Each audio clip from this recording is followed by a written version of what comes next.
Boa noite, queridos irmãos. Que a paz do nosso Mestre Jesus Cristo esteja com todos. É um prazer tê-los aqui novamente conosco para mais um trabalho, para mais uma palestra pública. Hoje, com a presença do nosso querido irmão Luiz Antônio, trazendo o tema Libertação Espiritual. Na verdade, para quem acompanha o nosso quadro de avisos, ele está substituindo a nossa irmã Marlene, que seria a palestrante da noite de hoje, que devido a alguns probleminhas de saúde não vai poder participar. Vamos para a nossa preparação inicial, vamos fazer a nossa prece, vamos elevar o nosso pensamento ao alto. Querido Mestre Jesus, espiritualidade amiga, querido mentor e irmão Moacir, te agradecemos mais uma vez por abrir as portas de tua casa para nós, pequenos pedintes que somos nessa seara tão imensa. Te agradecemos essa oportunidade de aprendizado e pedimos à espiritualidade superior que derrame sobre nós o entendimento para o que será ministrado nessa noite. Que possamos utilizar esses ensinamentos para a nossa melhoria moral e para auxiliar, acima de tudo, ao nosso próximo. Que o Senhor nos abençoe, nos proteja, dê ao nosso irmão Luiz, que fará uso da palavra, a intuição necessária para chegar aos corações necessitados na noite de hoje. Que assim seja. Antes de passar a palavra ao nosso irmão Luiz, para a nossa meditação, um pequeno exórdio do livro Pão Nosso, de Francisco Cândido Xavier, pelo Espírito Emmanuel, o item 107, Piedade. Mas é grande o ganho, mas é grande ganho a piedade com contentamento. Apóstolo Paulo, na primeira carta a Timóteo, capítulo 66. Fala-se muito em piedade na terra. Todavia, quando assinalamos referências a semelhante virtude, dificilmente discernimos entre compaixão e humilhação. Ajudo, mas este homem é um viciado. Atenderei, entretanto, essa mulher é ignorante e má. Penalizo-me, contudo, esse irmão é ingrato e cruel. Compadeço-me, todavia, trata-se de pessoa imprestável. Tais afirmativas são reiteradas a cada passo por lábios que se afirmam cristãos. Realmente, de maneira geral, só encontramos na terra essa compaixão de voz macia e mãos espinhosas. Deita mel e veneno. Balsamiza feridas e dilaceras. Entretanto, estende os braços e cobra dívidas de reconhecimento. Socorre e espanca. Ampara e desestimula. Oferece boas palavras e lança réptos hostis. Sacia a fome dos viajores da existência com pães recheados de fel. A verdadeira piedade, no entanto, é filha legítima do amor. Não perde tempo na identificação do mal. Interessa-se excessivamente no bem para descurar-se dela em troca de ninharias e sabe que o minuto é precioso na economia da vida. O Evangelho não nos fala dessa piedade mentirosa, cheia de ilusões e exigências. Quem revela energia suficiente para abraçar a vida cristã encontra recursos de auxiliar alegremente. Não se prende às teias da crítica destrutiva e sabe semear o bem. Fortificar-lhe os germens cultivar-lhes os rebentos e esperar-lhes a frutificação. Diz-nos Paulo que a piedade com contentamento é grande ganho para a alma, e em verdade não sabemos de outra que nos possa trazer prosperidade ao coração. Com essa bela passagem escolhida pelo nosso querido irmão, passo agora a palavra para que ele comece a sua explanação. Que Deus os abençoe, meus queridos.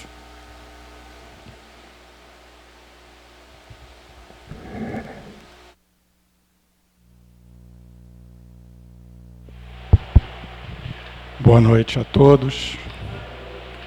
Que a doce paz do Mestre Jesus se faça presente.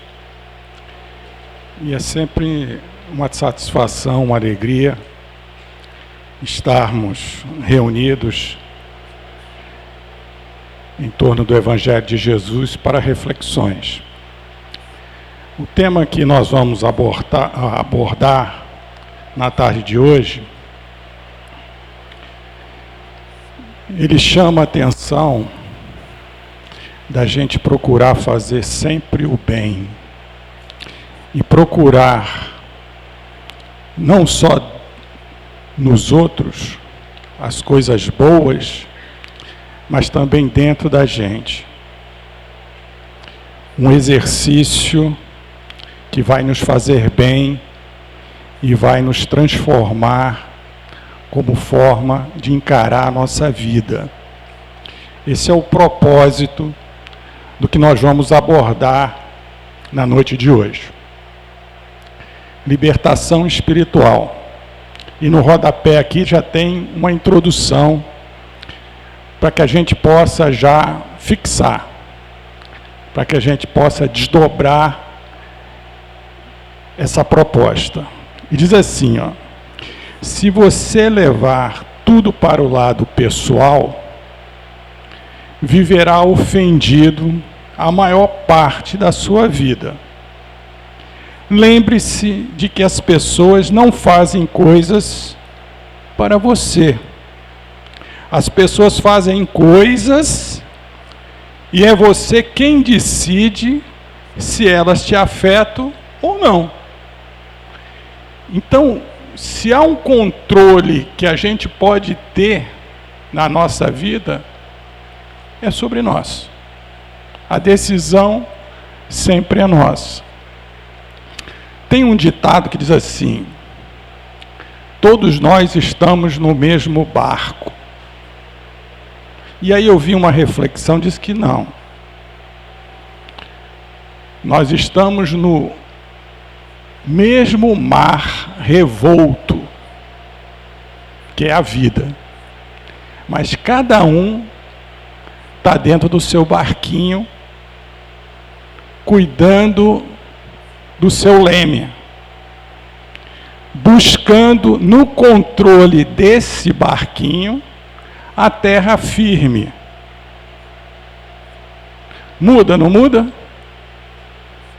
Então, nós vamos desenvolver um tema para que a gente possa começar a ter domínio das nossas ações, responsabilidade por tudo aquilo que a gente faz.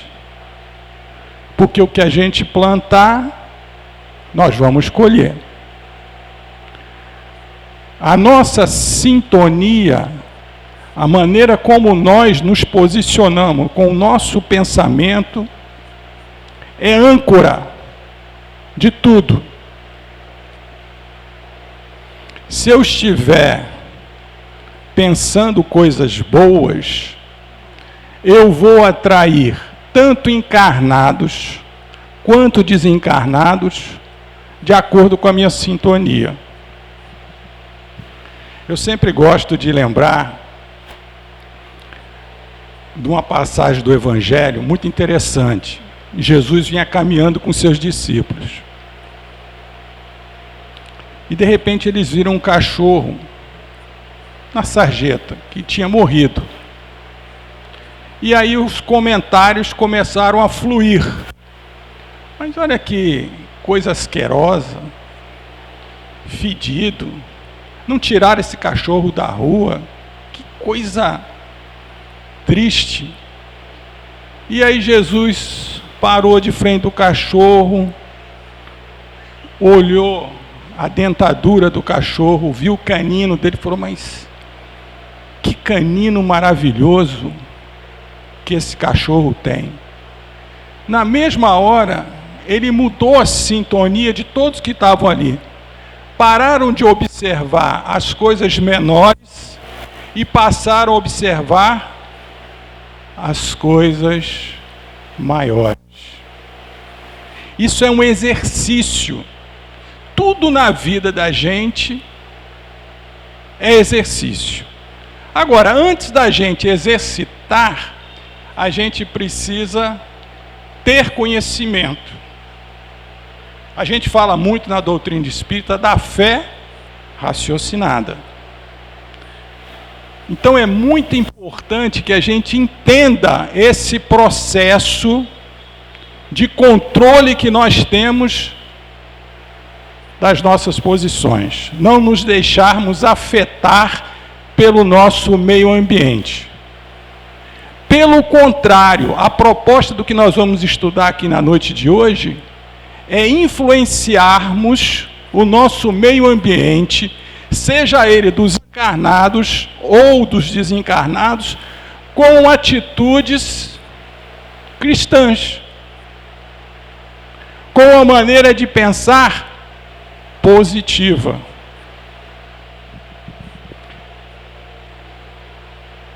Princípio básico, para que a gente possa navegar nesse processo.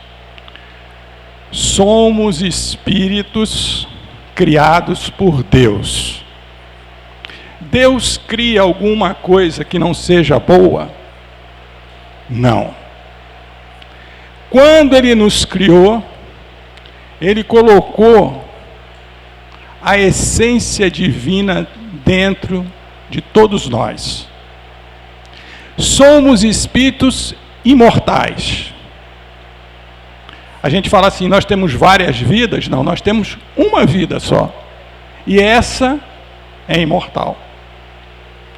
Então, a essência divina que está dentro de nós, ela é perene, porque é criação de Deus. Todos nós fomos criados do mesmo ponto de partida. Espíritos simples e ignorantes, que através da lei de progresso, nós iniciamos uma caminhada de aprendizado. Por isso que dizem que nós somos aprendizes da vida. E o nosso, se existe um destino, uma fatalidade para nós, é que um dia nós chegaremos à angelitude, à humanização que Jesus, que partiu do mesmo ponto que nós, já chegou e aqui veio como governador planetário nos trazer a mensagem do Deus Pai. E dizer que nós encontraremos a plenitude a partir do momento que nós cumprirmos a lei maior. Qual é a lei maior?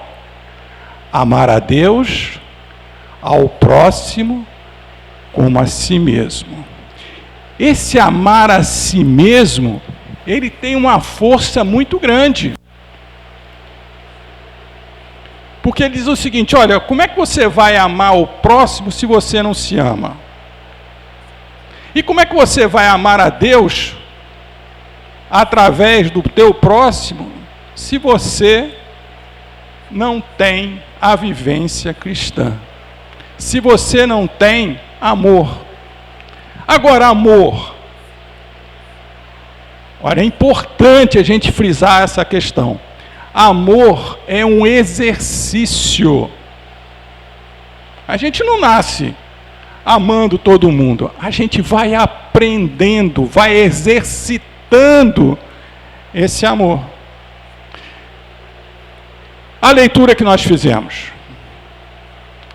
Ele chama a atenção o seguinte, ó, você está fazendo a caridade lá, né? Está ajudando alguém, mas está criticando aquela pessoa que você está ajudando de várias formas.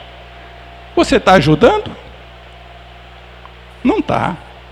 Então ele diz que para você ajudar, para você praticar a caridade, você tem que trabalhar você, a forma como você está levando o óbolo. Então, normalmente a gente encara assim, olha, no primeiro momento eu quero ajudar a pessoa. Eu vou prover essa pessoa. Porque ela está passando fome, ela está precisando de uma ajuda, ela está na sarjeta, ela está no vício. Porque você atender muitas pessoas que estão lá no sinal e agora virou uma mania, a pessoa coloca lá, estou desempregado, preciso de uma ajuda. É mais fácil do mundo você pegar umas moedinhas, dar para a pessoa e falar, não, fiz a minha parte. Mas o mais importante nesse processo é você ajudar a pessoa na promoção dela. Então, no primeiro momento, você deu o peixe. Mas o que é mais importante? O que vai ficar para aquela pessoa? É você ensiná-la a pescar. Nós temos que ter sempre isso em mente.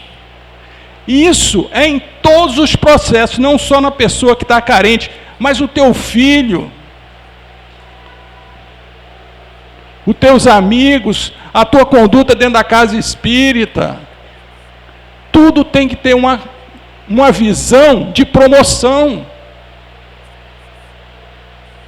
Você pode dar tudo? Não. Você tem que fazer com que a pessoa pense e progrida. Bom, vamos lá. Feita essa introdução, André Luiz nos orienta dizendo o seguinte: não acuse os espíritos desencarnados, sofredores, pelos seus fracassos na luta. Repare o ritmo da própria vida.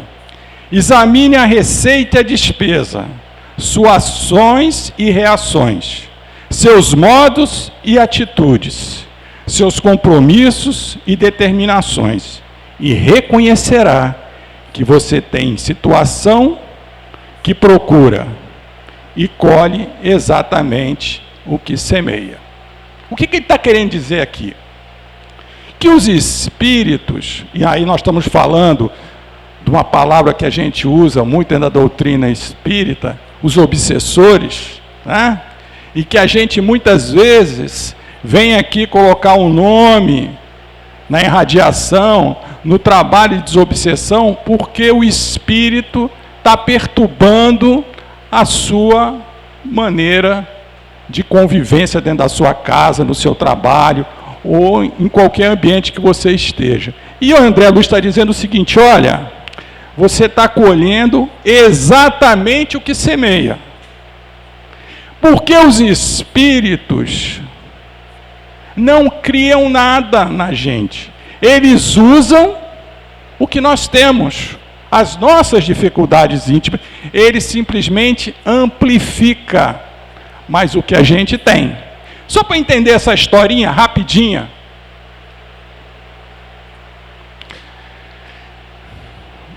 Pessoa foi para o trabalho. Nessa época não tinha o celular, não tinha essa maneira fácil de se comunicar. E aí ele foi trabalhar e o chefe falou, olha, estou precisando de você até mais tarde aqui no trabalho hoje, para concluir uma tarefa. Ele achou ótimo essa proposta do chefe, porque ele estava precisando de um dinheirinho extra para cobrir uma despesa familiar. Mas ele não tinha como avisar a esposa que ele ia chegar mais tarde.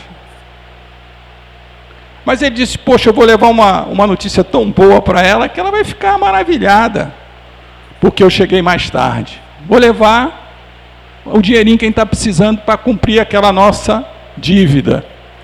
Mas ela, em casa, tem uma dificuldade. Ela é ciumenta, é insegura. E aí os espíritos, sabendo disso, se aproximaram dela e começaram a falar no ouvido dela: olha a hora, não chegou, deve ter ido tomar uma cerveja, deve estar com os amigos. E foi engrossando o caldo mental. E aí o marido chega em casa, quando abre a porta, já vê que ela está alterada. E aí ele pede a Deus uma luz. Ela ia ralhar com ele, ele falou: olha, deixa eu falar primeiro para a gente não brigar. E aí explicou a situação para ela. E tudo foi amenizado. Porque uma reação, usando uma pessoa que tinha um pensamento menor, houve uma contrapartida de um pensamento positivo. E aí tudo se acalmou. Então nós temos que ser responsáveis pelo nosso barquinho. Se ele entra na sintonia e faz com que se orgulhe e se exalte, ia ter briga ali, ia ter confusão. Ele não ia tomar aquela sopinha gostosa, que depois, quando ela falou para ele que estava tudo bem, tomou um jantarzinho gostoso. Se partisse para a discussão, para o enfrentamento, não ia dar certo. E aí a gente vai abordar aqui a responsabilidade nossa pelos fracassos. Dificilmente admitimos a nossa parcela de responsabilidade pelos fracassos que enfrentamos. Será sempre mais fácil e confortável dizer que a culpa é do outro. Seja ele o chefe, o empregado, o professor, o cônjuge, o parente, o governo, etc. O problema é do outro. E aí a gente vê muitas vezes a pessoa já mudou de emprego 3 vezes. Aí você pergunta: mas por que você mudou tanto de emprego? Não, porque o ambiente lá é ruim, porque o chefe é ruim, porque isso, porque aquilo. Aí a gente tem que parar para pensar: pô, mas será que eu não tenho alguma coisa que me modificar? A responsabilidade é nossa no processo. A gente tem que estar sempre agradecendo o ambiente que nós estamos convivendo, porque ali tem um aprendizado. Nem mesmo os espíritos inferiores escapam da acusação de serem responsáveis pelos nossos tropeços. Não, isso é culpa do obsessor, do espírito que me perturba. A interferência espiritual inferior somente se processa pelo contato com as nossas próprias inferioridades. É o exemplo que eu acabei de dar da moça que tinha ciúme. A dificuldade era dela, não do espírito. Ela tinha um controle, mas ela preferiu se contaminar pelas vibrações menores. Há um ponto de afinidade entre a maldade que vem de fora com o mal que ainda existe dentro de nós. É o mesmo exemplo, só fortificando para que a gente possa entender essa questão. Espírito inferior entra na minha vida se não tiver encontrado alguma porta que eventualmente tenhamos deixado aberta.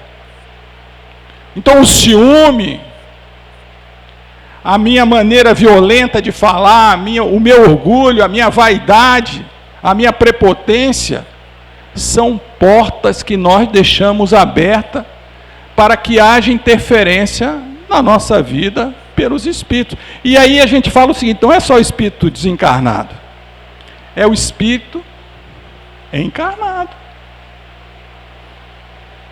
Tudo a gente tem que ter sabedoria para conduzir.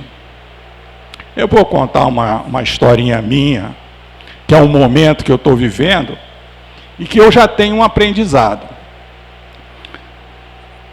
Eu trouxe minha mãe para morar comigo. há 1 ano e meio atrás. E minha mãe tem um controle. Ela gosta de controlar tudo. A hora que você vai chegar, ela anda com um reloginho na mão, controlando tudo. E aí eu vi que o negócio estava meio bagunçado lá em casa. Eu falava para minha mãe: mãe, aqui a casa é da Graça, minha esposa, você está interferindo muito e tal. E é aquela discussão, aquela coisa toda. Aí a Graça falou o seguinte: olha, nós não vamos conseguir mudar a sua mãe. Ela falou: eu estou voltando para o meu psicólogo, com a minha psicóloga. Se eu fosse você, procurava um psicólogo. Eu falei: não, que nada, eu leio Joana de Ângeles, né? Eu tenho todo o conhecimento espírita, você é tranquilo. Passou 6 meses, eu falei: onde é que é a psicóloga? Né? E fui lá na psicóloga. E aí a psicóloga começou a dar algumas dicas de convivência, porque eu não vou conseguir mudar a mamãe. Mas eu posso, como disse lá na frase inicial que nós acabamos de ler, de olhar para aquela situação, entender e me posicionar de forma proativa. Feito isso, as coisas começaram a fluir. Nós começamos a botar aqui algumas orientações, começamos a trabalhar algumas coisas e está fluindo, está fluindo. De vez em quando tem uns escorregões, né? E a gente vai trabalhando. Então a gente tem que procurar esse auxílio, seja na doutrina, seja na Joana de Ângeles, que fala muito da psicologia, mas não vamos procurar ajuda com terapeuta também, porque o processo todo é conosco. E o mais interessante, depois eu descobri com a minha psicóloga, é que muita coisa que eu vejo da mamãe que eu não gosto, eu pratico, eu faço, né? Então, essas coisas que a gente precisa trabalhar na sua relação familiar, do cônjuge, no trabalho, na casa espírita. Não adianta procurarmos tratamentos espirituais, vejam só o que ele diz aqui, para fazer essa energia negativa da nossa vida, se nós somos a própria energia negativa pulsando 24 horas por dia. O que ele está querendo dizer? Nós vamos vir aqui na casa espírita, estamos assistindo palestra, tomando passe, água fluidificada, colocando o nome na irradiação, colocando o nome na desobsessão. Aí o que nós ganhamos? Nós ganhamos um refrigério. Mas é necessário nos responsabilizarmos pelas nossas dificuldades, pelo nosso ego, por aquilo que é contrário à lei de amor. Agora, como é que a gente faz isso? A gente precisa se conhecer, né? Refletir uma lição, não trazendo para o marido, para o filho, para, sei lá, para a gente. Eu uma vez fazendo palestra, a pessoa terminou a palestra e falou assim: olha, gostei muito da sua palestra, pena que meu marido não está aqui. Quer dizer, ela não tirou para ela, ela tirou para o marido. E a gente consegue mudar alguém? Consegue? Qual é a única pessoa que a gente consegue mudar? Ele vem aqui sempre no domingo assistir as palestras, e eu sempre faço essa pergunta, por isso que eu pedi para ele responder, ele já sabe. A gente só consegue mudar nós mesmos.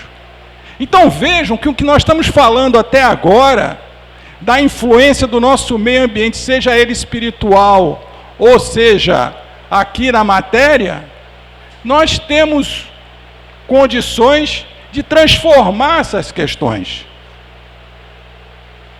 Como? A partir do autoconhecimento. E aí nós vamos verificar, através de pensamentos, de análise do nosso dia. Pô, como é que foi meu dia hoje? Ah, eu errei nisso, eu tenho que pedir desculpa ali, eu tenho que mudar isso aqui. E aí você começa a fazer um exercício, faz um plano de ação para mudar aquelas atitudes. E aí, voltando na explicação inicial, a nossa essência é divina. Agora, como é que ela vai florescer? Se existe uma série de ervas daninhas cobrindo essa essência divina. Cobrindo como? O nosso orgulho, a nossa vaidade, a nossa prepotência, a nossa usura. Mas quando a gente começa a perceber essas coisas, você começa a mudar, a coisa começa a se acomodar, começa a mudar a forma como a gente encara a vida, fica mais leve. Então é por aí que as coisas vão.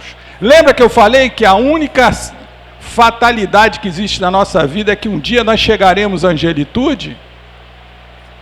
Quanto mais cedo nós tivermos essa consciência de espírito imortal, de aprendiz da vida, saber que nós temos uma proteção do nosso anjo da guarda, que ele estava presente no momento em que nós estávamos preparando o nosso roteiro para reencarnar, os propósitos que a gente tinha para melhorar, ele estava presente. E ele está presente a todo momento na nossa caminhada evolutiva. Agora, como é que eu sintonizo com ele? Para poder receber as orientações dele, eu preciso me aproximar dele. Eu preciso me aproximar dele. Ele está presente. É a sintonia. E que momento acontece isso? No desprendimento do sono. Porque no desprendimento do sono, nós deitamos para dormir, nosso espírito se desprende e vai para a espiritualidade. André Luiz cita isso nas reuniões que tem lá na espiritualidade. E aí tem o porteiro lá fala assim, esse é encarnado, esse é desencarnado. Como é que ele sabe que aquele é encarnado? Está chegando ali. Por conta do fio de prata que está ligando o espírito ao nosso perispírito. Agora, eu estou sintonizado com aquele ambiente em que eu vou receber instrução, com o ambiente de estar com o meu anjo da guarda, onde eu vou fazer uma análise, onde eu vou ser aconselhado se eu vou por aqui, se eu vou por ali. E aí eu acordo com toda aquela lembrança e tomo a minha decisão.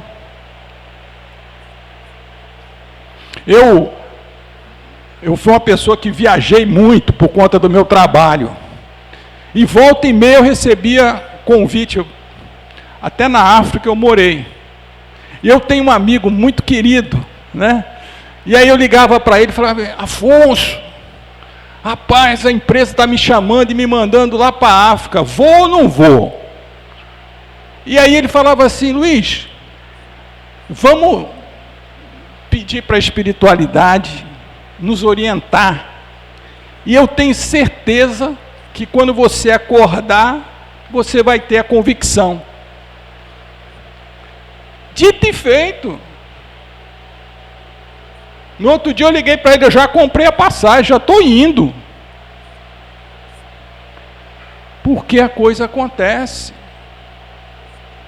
Nós temos que ter essa ligação com a espiritualidade. Agora, se nós não tivermos sintonizado no bem, no desprendimento do sono, nós vamos para onde? Vamos para a farra. Vamos lá pro, sei lá, mas não pro lado bom. E a responsabilidade é de quem? É nossa. Quando eu digo para vocês que o amor é um exercício, tudo mais é exercício. Tudo mais é exercício. Vamos aqui, senão não vai dar tempo. Tem uma questão aqui no Livro dos Espíritos que é básica. Eu peguei só um trecho para que a gente possa realmente consolidar esse conceito. Por que Deus permite que os espíritos nos excitem ao mal? E aí, Kardec faz essa pergunta e os espíritos respondem. Os espíritos inferiores veem em tua ajuda no mal. Se não queres o mal, quando tens vontade de cometê-lo, eles não podem te ajudar no mal, senão quando queres o mal. Se eu quero o mal, eles vão me ajudar. Agora, se eu não quero o mal, eles podem me influenciar, vão cansar e vão embora, porque eu não quero.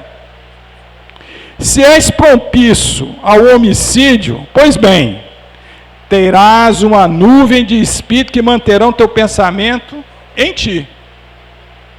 Se eu quero cometer um homicídio, se eu quero fazer uma coisa ruim, vai chegar uma tonelada ali, vai lá, faz assim, vai te dar todo o mecanismo para tu fazer o mal do pior jeito possível. Mas também terás do outro que se esforçarão em te influenciar no bem.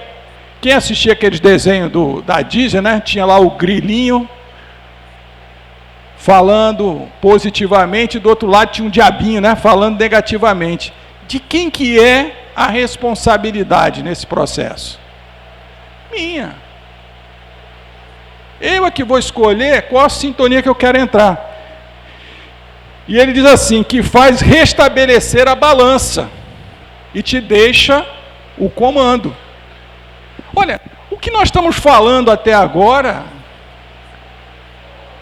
nós estamos quebrando um paradigma de dizer que nós somos influenciados pelos espíritos. Somos, mas eles não comandam a nossa vida. Nós temos condição de romper essa cadeia e fazer o bem. Aproveitando essa fala que eu fiz agora, a gente está falando aqui que os espíritos querem nos influenciar negativamente, não é isso? E nós podemos influenciá-lo positivamente? Sim ou não? Sim. A influência é de lá para cá e daqui para lá. Agora olha que bacana. O espírito menor está querendo nos prejudicar. Ele deve ter uma razão, porque ninguém bate na nossa porta cobrando se a gente não deve alguma coisa.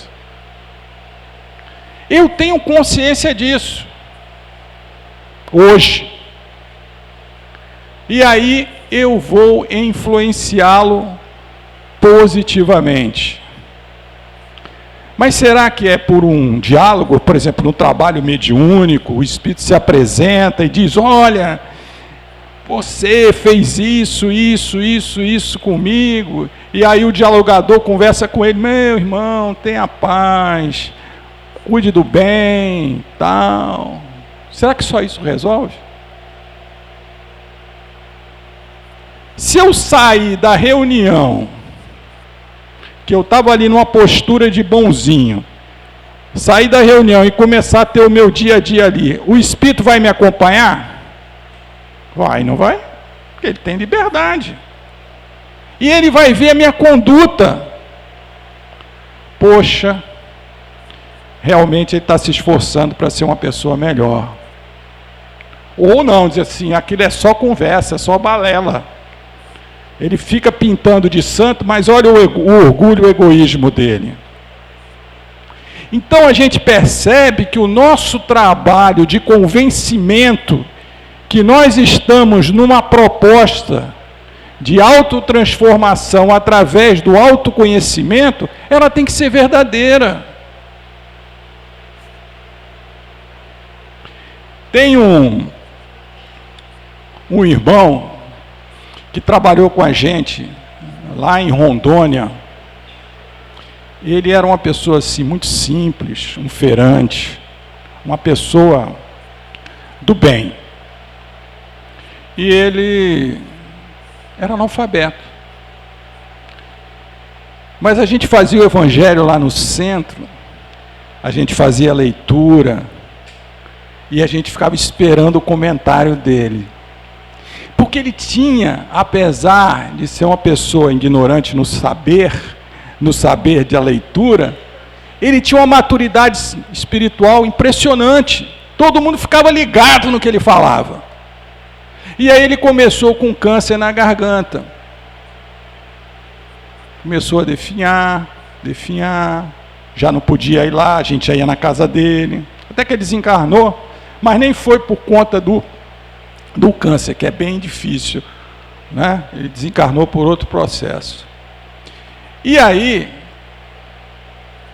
a espiritualidade foi questionada pela gente ali do centro. Falou, pô, mas uma pessoa tão boa como ele, por que que ele desencarnou numa situação tão difícil? E como a espiritualidade não deixa nada sem resposta, para aprendizado de todos nós, esses espíritos se manifestaram numa reunião pública, numa reunião mediúnica, e eles relataram que aquele senhor,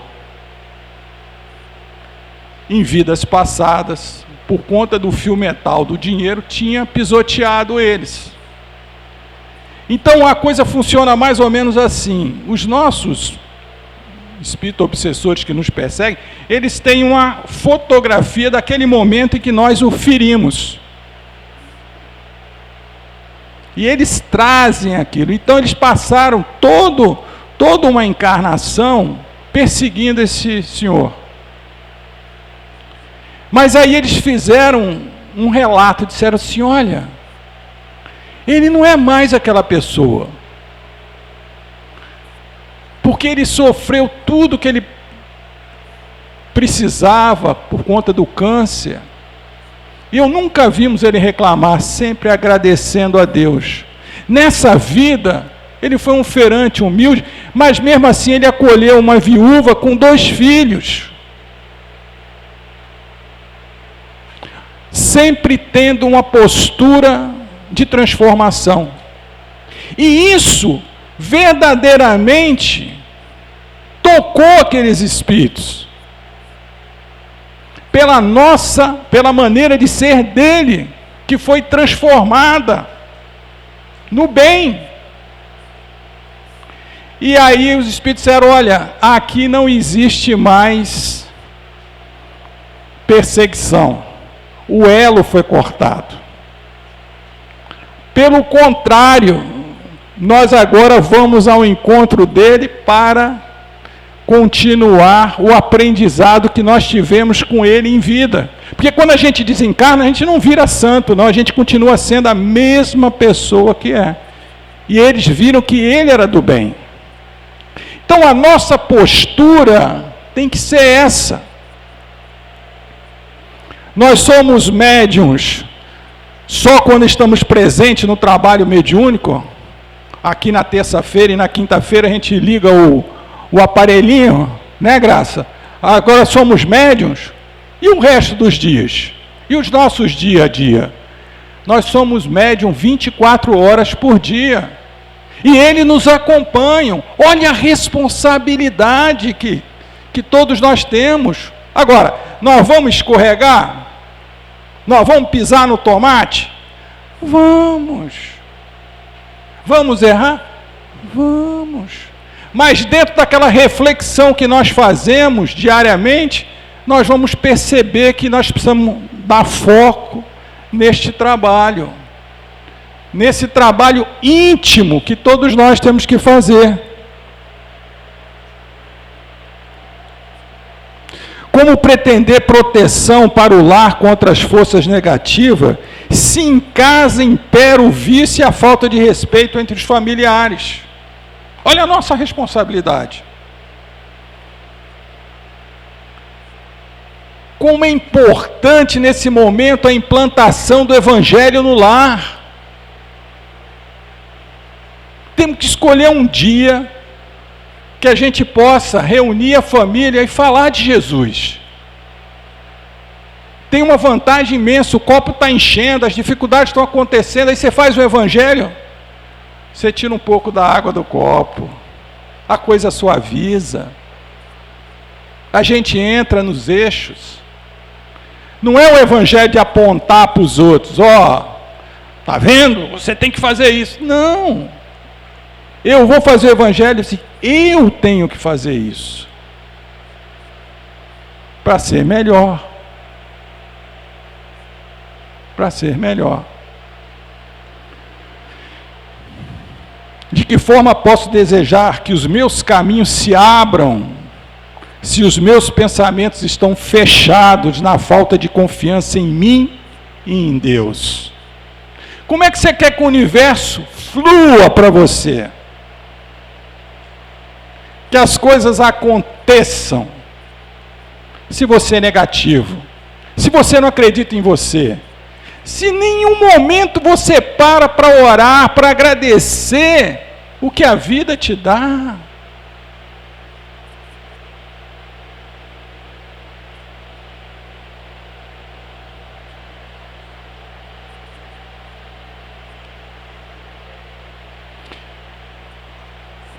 A regra elementar é de que o bem atrai o bem, repelindo o mal, e que o mal atrai o mal, afastando o bem.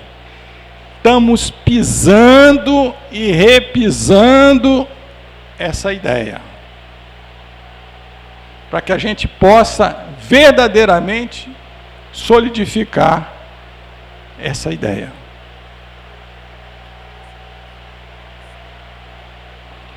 Agora, isso aqui é importantíssimo.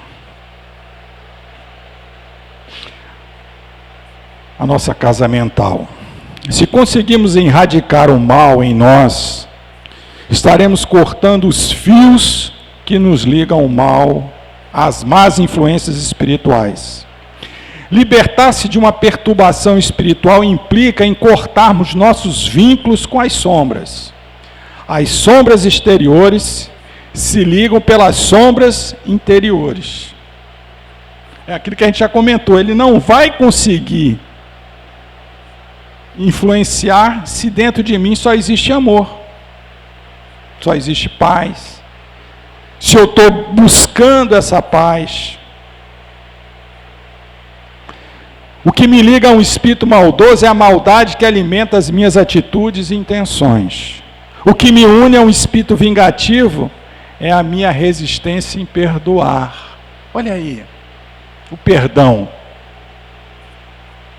E eu queria que vocês pensassem um pouco o seguinte: será que eu estou me perdoando das minhas atitudes? Porque todos nós erramos. Como é importante a gente se perdoar. Entender que nós erramos, mas que eu vou me arrepender e vou refazer aquele caminho menor através do amor, com a borrachinha do amor apagando o nosso pecadinho. Agora, a gente não precisa reencarnar novamente. A gente pode consertar isso agora. Né? O Chico tem uma colocação interessante. Eu não posso modificar o que eu já fiz, mas eu posso, desse ponto, refazer um futuro melhor. Olha aí a proposta.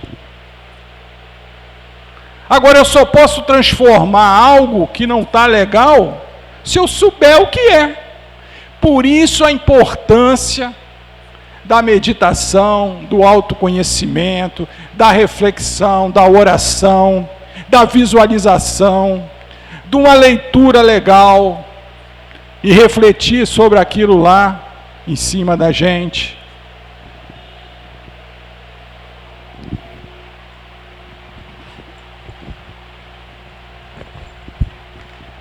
Olha, essa palestra eu tirei desse livro aqui. Claro que eu coloquei mais alguns complementos. Eu não sei se vocês já ouviram falar do José Carlos de Luca. É um juiz. Ele tem programa na rádio. Ele tem um evangelho. E ele publica livros simples, de alto entendimento. Então, cada leitura é uma reflexão. Aqui, ó, onde eu tirei a palestra. Libertação espiritual, está aqui. E aí ele fala, vai lá, lê a página do Evangelho, tal, lê o livro dos Espíritos. A gente tem que procurar. A gente tem que se mexer. A internet é maravilhosa se a gente focar naquilo que é importante. Vocês já viram que a internet, ela sabe o que você está procurando? Outro dia eu estava procurando, ia trocar meu carro. Aí olhei um carro, daqui a pouco só tinha notícia de carro. Parece que eles descobriram que eu queria trocar o carro. Quase que eu digo para eles, eu já troquei o carro, não precisa me mandar mais isso. Aí quando você começa a procurar o José Carlos de Luca, a Mansão do Caminho, o Raul Teixeira, aí a internet diz assim, esse cara ou essa moça é espírita e toca mensagem legal lá dentro. Vamos usar essas mensagens para a gente refletir, visualizações. Tanta coisa boa que tem que a gente pode incorporar no nosso dia a dia. Vamos começar o nosso dia? Aqui nós temos um grupo, né? Esse homem todo dia manda momento espírita. No grupo dos trabalhadores da casa. Das pessoas que frequentam. Como é bacana você começar o dia refletindo aquela lição. É um exercício de transformação. E aí você pensa bem, ó, você começa ouvindo momento espírita. Quem é que está do teu lado escutando o momento espírita? Só gente legal. E aquele que ainda não está, mas está ligado a você, de tanto ouvir o momento espírita, você vai começar indiretamente levar a mensagem para ele. É um processo. O que me faz atrair energia negativa é a negatividade do meu modo de pensar, falar e agir.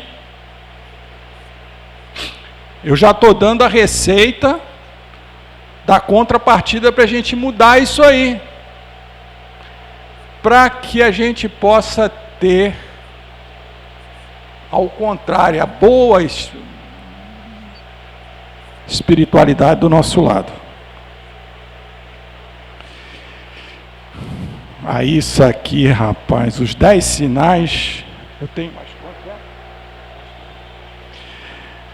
Os 10 sinais de alarme. O alarme que indica os momentos que nos aproximamos de uma perturbação espiritual. Da obsessão sutil, que a gente não dá muito valor não, a gente só começa a se preocupar quando o negócio está feio mesmo, né? Quando os espíritos já estão dominando tudo. Mas olha aqui, e eu me vi em várias aqui, olha que eu tenho. Quando entramos na faixa da impaciência, quando acreditamos que a nossa dor é maior, quando passamos a ser ingrato, a ver ingratidão nos amigos, quando imaginamos maldade nas atitudes do companheiro, é sinal que tem alguma coisa que não está legal. Quando comentamos o lado menos infeliz dessa ou daquela pessoa, foi a leitura aventura que nós fizemos. O cara está ajudando, mas está metendo a boca no vizinho, naquele que está precisando. Quando reclamamos de apreço e reconhecimento. Quando supomos que o nosso trabalho está sendo excessivo. Quando passamos o dia a exigir esforço alheio sem prestar o mais leve serviço. Não lava nem uma loucinha de vez em quando, né? Passa uma vassourinha na casa. Não, isso é trabalho da mulher. Eu estou lá no trabalho. Quantas mulheres estão com jornada dupla e precisam da parceria? Eu agradeço a nora que eu tenho, porque eu pensei assim, meu filho era daquele que tirava a roupa, deixava no chão, a mãe ia atrás para pegar. Aí outro dia eu fui visitar ele está numa educação, rapaz, a mulher vai lá atrás com a varinha. Já se educou. Troca até fralda da criança. Quando passamos o dia a exigir esforço ali sem prestar o mais leve serviço, né? Quando pretendemos fugir de nós mesmos através do álcool ou dos entorpecentes. E hoje você foge de si de várias formas. Pensemos nisso. Quando julgamos que o dever é apenas dos outros. Então, são 10 coisas que, olha, se a gente tiver, pelo menos em 2, 3 aí, vamos reavaliar. Vamos fazer o nosso plano de ação para mudar essas questões. E para finalizar, vamos refletir aqui. A melhor técnica para se afastar um mau espírito é o homem se tornar um espírito bom. É a história lá do feirante. Como é que ele afastou? Se tornando uma pessoa boa. O obsessor, isso a Sueli Caldas Schubert coloca naquele livro Obsessão e Desobsessão. Quando eu li isso, eu parei para pensar, disse assim, o obsessor é um irmão, a quem os sofrimentos e desenganos desequilibraram, certamente com a nossa participação. Olha aí. Ninguém bate na porta para cobrar alguma coisa se a gente não deve alguma coisa. A gente não lembra. Mas nós devemos. E outra coisa, o que nós falamos lá no começo aqui do nosso raciocínio? Que todos nós fomos criados simples e ignorantes, que nós temos a essência divina nossa, e que menos dias ou mais dias nós chegaremos à angelitude. É a fatalidade. Até aquele irmãozinho mais trevoso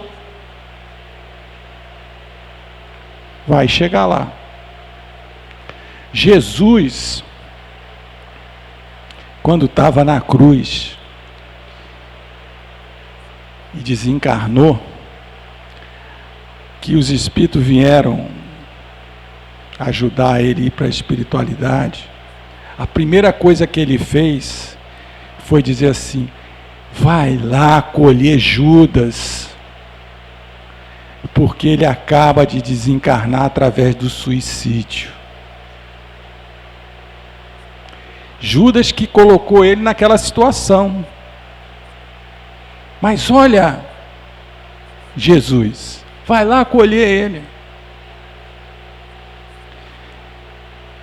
Porque Jesus sabe do potencial de Judas. Sabe do nosso potencial. Sabe que nós somos criações de Deus, nosso Pai. E que Deus nos cria para o bem. E que todos nós chegaremos lá. A gente sabe, através da literatura espiritual, que Judas já pagou todos os pecadinhos, já faz parte da equipe de Jesus, através das experiências que ele passou. Porque tudo que a gente fizer de negativo, nós vamos ter responsabilidade e vamos ter oportunidade de sanear e pagar o que a gente deve, como aprendizes da vida. Mas nós vamos avançar. Então o obsessor, sabendo que muitas vezes nós participamos para que ele possa estar batendo na nossa porta e nos cobrando, sem contar que ele é um filho de Deus. E aí diz assim, a doutrina espírita nos desnuda perante a nossa própria consciência, pois que o verdadeiro cristão não teme o autoexame, a autoanálise, que lhe possibilitará conhecimento mais profundo de deficiências, das sombras que existem dentro de cada um de nós. Feito isso, se você tem um entendimento para consigo mesmo, você passa a entender aquele irmão que está te influenciando negativamente, e é o que nós já conversamos aqui. Eu não posso ajudá-lo? Pode. Ele não vai te influenciar, você que vai influenciá-lo positivamente.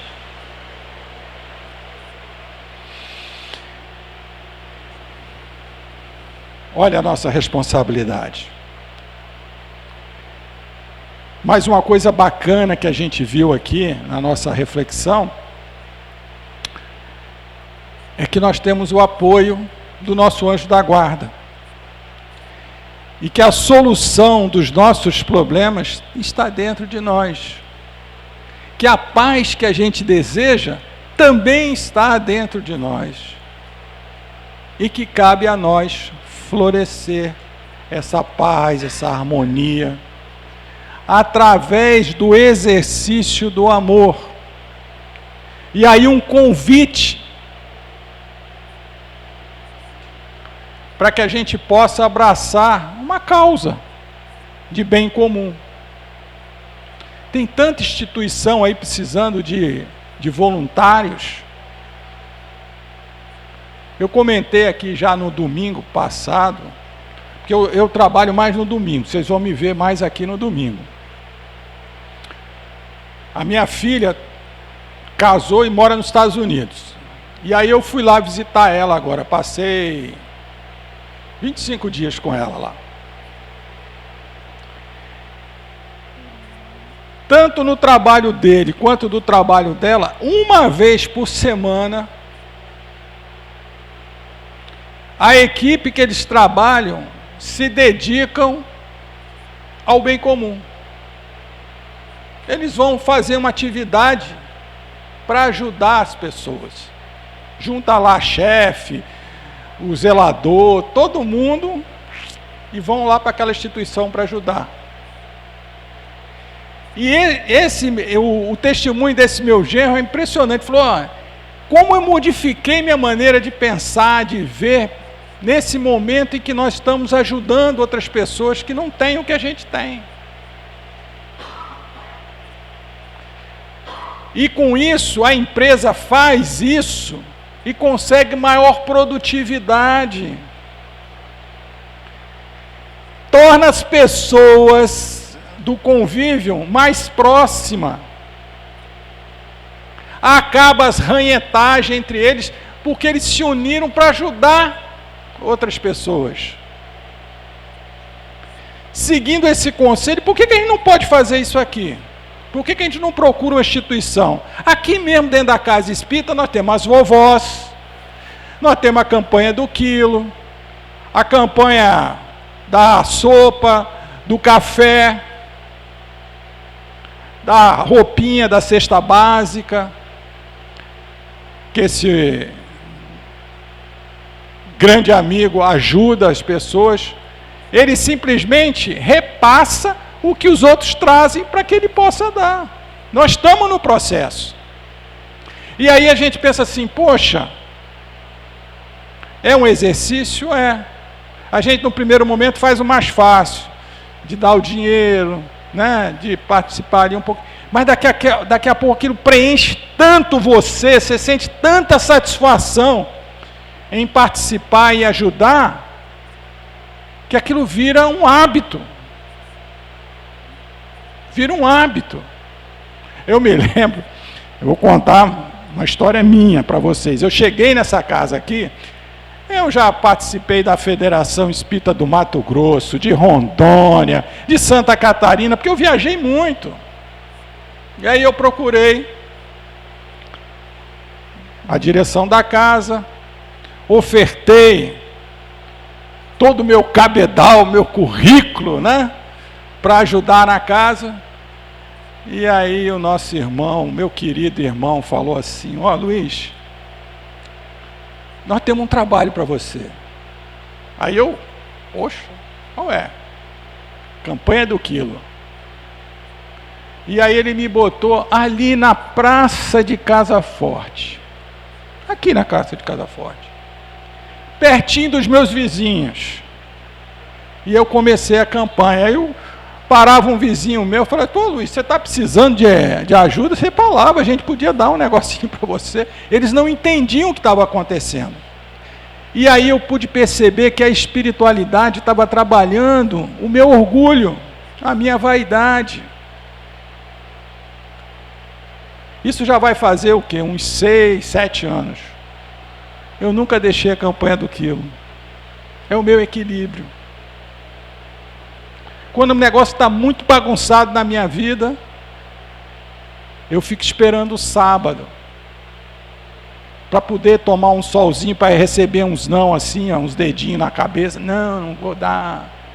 Entendeu? Sai logo da frente aí, que está fazendo aqui. Você vai trabalhando essas questões. Não virei santo, mas estou sendo oportunizado pelo trabalho no bem a me conhecer, saber do meu orgulho, da minha vaidade, que precisa ser trabalhado. Esse é o convite para todos nós. Que Jesus possa ter-nos como trabalhadores da seara do Mestre. E quando assim exercitarmos, nós vamos sentir a plenitude, a felicidade, tudo aquilo que a gente precisa vai nos acalmar e tranquilizar, sem contar que nós estamos fazendo reflexo das nossas atitudes, não da atitude exterior da campanha do Quilo. O que mais vai chamar a atenção dos espíritos que nos acompanham é a nossa proposta de autotransformação, de sermos uma pessoa melhor, né? Que Jesus nos ampare, nos proteja e nos guarde. Que assim seja.